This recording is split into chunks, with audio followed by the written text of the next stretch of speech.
magluluto po tayo ng rice roll. At ito po yung ating ilalagay, yung olive oil with XO sauce. Yan po yung itsura niya. Sa hindi pa po nakasubscribe sa akin channel, please click Miriam and subscribe now.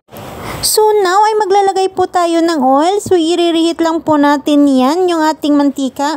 Pag nainit na yung mantika natin, ilalagay na po natin yung ating rice roll at i-fry po natin yan dyan hanggang sa mag light brown lang siya.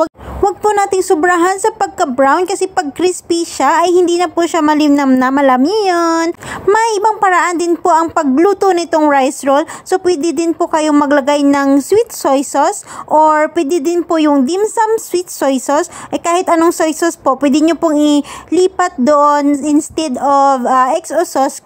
Kasi yung XO sauce guys is wala po minsan na bibili sa mga tiyangge-tiyangge lang or sa mga maliliit na store lang kasi yan po ay madalang lang po. So sa mga grocery store lang po siya makita at syempre guys medyo may kamahalan siya.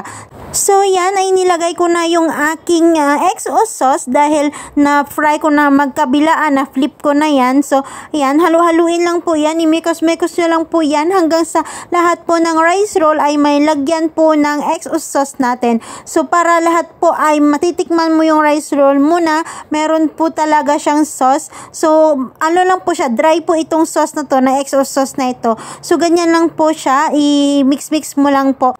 Pagkatapos nyo pong i-mix-mix, so pwede nang hanguin. So yan, nilalagay ko na po sa plato at siyempre po ay ready na po natin yung tikman.